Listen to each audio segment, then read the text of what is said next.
Hi friends, welcome to our channel Kalam James achievers. நம்ம இந்த வீடியோவில் பார்க்க போகிறோம் அப்படின்னா, நம்மளோட டெலிகிராம் சேனலில் டார்கெட் 2024க்கான ஃப்ரீ டெஸ்ட் பேட்ச் வந்து போயிட்டுருக்கும். விருப்பம் உள்ளவங்க வந்து நம்மளோட டெலிகிராம் சேனலோட லிங்க் வந்து கீழே டிஸ்கிரிப்ஷனில் இருக்கும், கிளிக் பண்ணி ஜாயின் பண்ணிக்கோங்க. இன்றைக்கி இந்த வீடியோவில் வந்து என்ன தேர்வு பார்க்க போகிறோம் அப்படின்னா, 11ஆம் வகுப்புக்குரிய இயல் 8க்கான தேர்வு தான் பார்க்க போகிறோம்.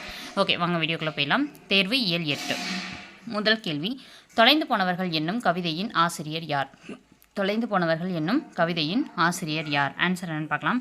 ஆன்சர் பார்த்தோம் அப்படின்னா கவிக்கோ அப்துல் ரஹ்மான் அவர்கள். இது வந்து வேறு எப்படி கேட்பாங்கன்னா, கவிக்கோ என்னும் சிறப்பு பெயரால் அழைக்கப்படுபவர் யார் அப்படின்னு கேட்டாலும் ஆன்சர் வந்து தெரியணும். ஓகேங்களா? ஓகே, நெக்ஸ்ட் பார்க்கலாமா? கிழக்கு வங்காளத்தின் பெரிய நதியாக தாகூரின் கடிதங்களில் குறிப்பிடப்படுவது எது? கிழக்கு வங்காளத்தின் பெரிய நதியாக தாகூரின் கடிதங்களில் குறிப்பிடப்படுவது எது? ஆன்சர் என்னன்றதை பார்க்கலாம். ஆன்சர் வந்து பார்த்தோம் அப்படின்னா பத்மா நதி. பத்மான்றது வந்து கங்கை அப்படின்னு சொல்லுவாங்க. ஓகேங்களா? ஸோ கங்கை வந்து வங்காளத்துக்குள்ளே நுழையும் போது அதோடைய பெயர் வந்து பத்மா அப்படின்னு சொல்லுவாங்க. அது தோன்றிய இடத்துல பாகிரதி அப்படின்னு சொல்லுவாங்க. ஓகேங்களா? ஸோ வந்து என்ன அப்படின்னா கொஞ்சம் வேறு பெயர்கள் இருக்கும். ஓகேங்களா? இது வந்து இது கூட இணையும் போது எது கூட அப்படின்னு சொல்லி பார்த்தீங்க அப்படின்னா, பிரம்மபுத்திரா கூட இணையும் போது இதோட பெயர் வந்து மேக்னா அப்படின்னு சொல்லுவாங்க. ஓகேங்களா? ஏன்னா நிறைய பெயர்கள் வந்து என்ன பண்ணுவாங்க, ஒரே ஆறாக தான் இருக்கும். ஆனால் ஒவ்வொரு இடத்துல இப்போ வங்காளத்தில் ஒரு பெயர் இருக்கும். இந்த மாதிரி வந்து ஒவ்வொரு இடத்துல ஒவ்வொரு பெயர் இருக்கும். ஸோ பத்மா அப்படின்னா அது என்ன நதின்றது நம்ம என்ன பண்ணணும், தெரிஞ்சுக்கணும். இந்த நதியோட பெயர்கள் வந்து பத்மான்றது இந்த நதி அப்படின்னு சொல்லி நம்மளுக்கு எதில் இருக்கும், 10th ஜியாகிரஃபியில் உங்களுக்கு இருக்கும். ஓகேங்களா? ஸோ வந்து 10th ஜியாகிரஃபியை படிக்கிறவங்க எடுத்து செக் பண்ணி பாருங்கள். ஓகேங்களா? ஓகே, நெக்ஸ்ட் கொஸ்டின் பார்க்கலாம். நெக்ஸ்ட் கொஸ்டின் பாருங்கள். சமஸ்கிருத அப்படின்றத போட்டிருப்பாங்க. சமஸ்கிருத காவியங்களில் புகழ் பெற்ற மரமாக குறிப்பிடப்படுவது எது அப்படின்னு சொல்லி கேட்டிருக்காங்க. ஆன்சர் என்னன்றதை பார்க்கலாம். ஆன்சர் பார்த்தோம் அப்படின்னா பியாலை. இதுவும் வந்து உங்களுக்கு எதில் கொடுத்துருப்பாங்க அப்படின்னா, தாகூரோட கடிதங்களில் வழியிலும் வடி முடிவிலும் அப்படின்னு சொல்லிட்டு வருது இருக்கும். அதில் தான் வந்து இந்த அடிகள் வந்து இடம்பெற்றிருக்கும். ஓகேங்களா? நெக்ஸ்ட் கொஸ்டின் பார்க்கலாம். பாரம்பரியத்தில் வேரூன்றிய நவீன மனிதர் என அழைக்கப்படுபவர் யார்? பாரம்பரியத்தில் வேரூன்றிய நவீன மனிதர் என அழைக்கப்படுபவர் யார்? யாருன்னு பார்த்தோம் அப்படின்னா ஆன்சர் தாகூர் அவர்கள் தான் சொல்லுவாங்க. ஓகேங்களா? இவர் வந்து கிழக்கையும் மேற்கையும் இணைத்த தீர்க்கதரசி அப்படின்ற பெயர்லையும் சொல்லுவாங்க. அது இல்லாமல் வந்து பாரம்பரியத்தில் வேரூன்றிய நவீன மனிதர் அப்படின்னு சொல்லுவாங்க. ஸோ வந்து நம்மளுடைய ரவீந்திரநாத் தாகூருடைய தந்தை பெயர் என்னன்னு சொல்லிட்டு நீங்கள் கீழே கமெண்ட் பாக்ஸில் கமெண்ட் பண்ணுங்கள். நெக்ஸ்ட் கொஸ்டின் பார்க்கலாம். இன்குலாப் என்பவரின் இயற்பெயர் என்ன? இன்குலாப் என்பவரின் இயற்பெயர் என்ன? ஆன்சர் என்றதை பார்க்கலாம். ஆன்சர் பார்த்தோம் அப்படின்னா சாகுல் அமீது அப்படின்றது தான் வந்து இன்குலாப் அவர்களுடைய இயற்பெயராக இருக்குது. ஓகேங்களா? இவர் வந்து கவிதை, சிறுகதை, கட்டுரை, நாடகம், மொழிபெயர்ப்பு அப்படின்னு சொல்லிட்டு நிறைய இதில் வந்து எழுதிட்டுருக்காரு. ஒவ்வொரு புள்ளையும் பெயர் சொல்லி அழைப்பேன் அப்படின்னு சொல்லிட்டு அந்த தொகுப்பில் தான் இவரோட கவிதை எல்லாமே வந்து அந்த பெயரில் வந்து முழுமையாக தொகுக்கப்பட்டிருக்கு அப்படின்னு சொல்லி கொடுத்துருப்பாங்க. ஓகேங்களா? அது இல்லாமல் வந்து பார்த்தோம் அப்படின்னா இவரோட மரணத்துக்கு அப்புறம் இவரோட உடல் வந்து என்ன பண்ணாங்க அப்படின்னா அவரோட விருப்பப்படியே வந்து செங்கை அரசு மருத்துவக் கல்லூரிக்கு அளிக்கப்பட்டுச்சு அப்படின்ற மாதிரி கொடுத்துருப்பாங்க. ஓகேங்களா? ஓகே, நெக்ஸ்ட் கொஸ்டின் பார்க்கலாம். நான் என்பாய் அது நீ இல்லை என்னும் வரிகளின் ஆசிரியர் யார்? இது ஒரு அற்புதமான வரிகளாக இருக்குது பாருங்களேன்.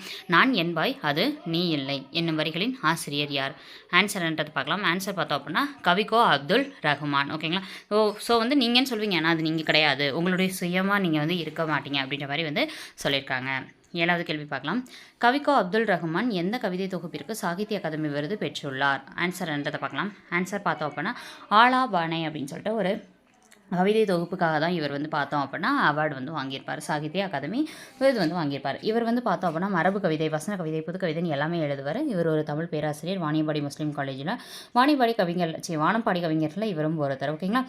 அதுக்கப்புறம் பார்த்தோம் அப்படின்னா பால்வீதி, நேயர் விருப்பம், பித்தன், ஆலாபனை இப்படிப்பட்ட நூல்கள்லாம் இவர் எழுதியிருக்காரு. பாரதிதாசன் அவார்டும் வாங்கியிருக்காரு. தமிழனை அவார்டு வாங்கியிருக்காரு, தமிழ் பல்கலைக்கழகத்தினால் அளிக்கப்படும் விருது. அது இல்லாமல் ஆலாபனை அப்படின்ற நூலுக்காக சாகித்ய அகாதமி விருது வாங்கியிருக்காரு. தொலைந்து போனவர்கள் அப்படின்றது சுட்டு விரல் அப்படின்றதும் எழுதியிருக்காரு. ஓகேங்களா? ஸோ வந்து சுட்டு விரல் அப்படின்ற அந்த இதில் இடம்பெற்றிருக்கிறது தான் இந்த தொலைந்து போனவர்கள் அப்படின்ற கவிதை. நெக்ஸ்ட் கொஸ்டின் பார்க்கலாம். 8வது கேள்வி பாருங்கள். கீழ்கண்ட 2 கூற்றுகளில் எந்த கூற்றானது சரி? முதல் கூற்று, மனோன்மணியம் என்பது ஒரு நாடக நூல். 2வது கூற்று பார்த்தோம் அப்படின்னா கடிநகர் என்பதன் பொருள் காவல் உடைய நகரம் அப்படின்னு சொல்லிட்டு கொடுத்துருக்காங்க. இதில் எந்த கூற்றானது சரின்னு கேட்டிருக்காங்க. ஆன்சர் என்ன பார்க்கலாம். ஃபஸ்ட்டு கூற்று சரிதான். மனோன்மணியம் அப்படின்றது ஒரு நாடக நூல்.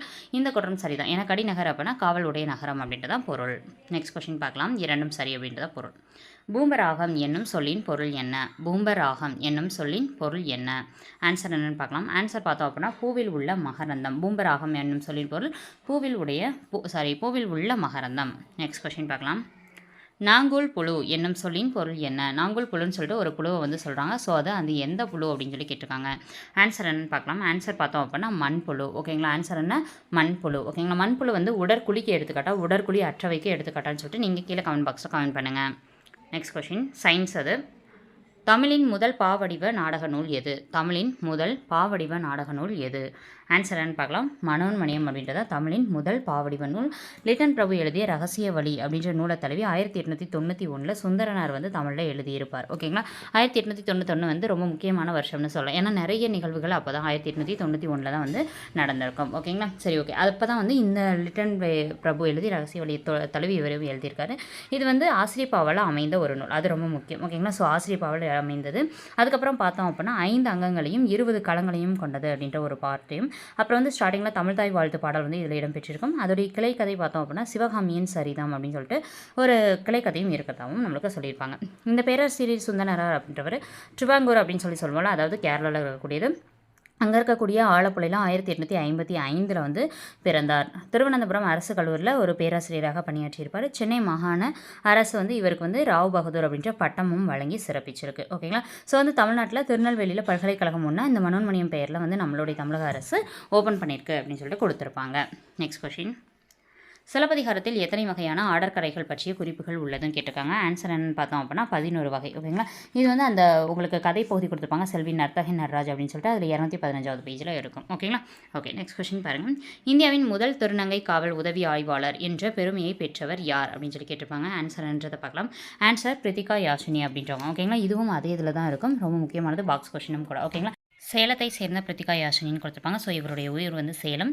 இவர் வந்து 2011 தான் வந்து கணினி பாடப்பிரிவில் இளநிலை பட்டப்படிப்பு வந்து வாங்கியிருப்பார் அப்படின்றதையும் நம்மளுக்கு என்ன பண்ணியிருப்பாங்க கொடுத்துருப்பாங்க. அப்புறம் பார்த்தோம் அப்படின்னா சென்னையில் காவல்துறையின் சட்டம் ஒழுங்கு பிரிவில் வந்து பணியாற்றிட்டு வராரு அப்படின்னு சொல்லிட்டு கொடுத்துட்டு இவருடைய சிறப்பை வந்து கொடுத்துருப்பாங்க.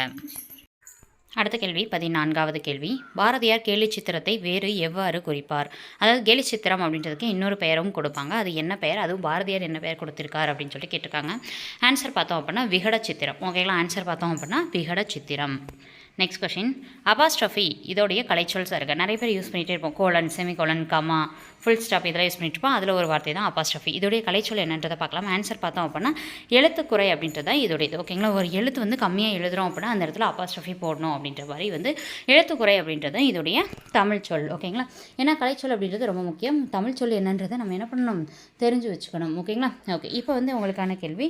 இது வந்து மொத்தம் 15 கொஸ்டின். இப்போ 16வது கேள்வி. 16வது கேள்வி என்ன அப்படின்னு சொல்லி பார்த்தோன்னா, திருவி கல்யாண சுந்தரனார் அவர்கள் வந்து எப்போது பிறந்து எப்போது இறந்தார் அப்படின்னு சொல்லிட்டு என்ன பண்ணுங்கள், கீழே கமெண்ட் பாக்ஸில் கமெண்ட் பண்ணுங்கள். தேங்க்ஸ் ஃபார் வாட்சிங்.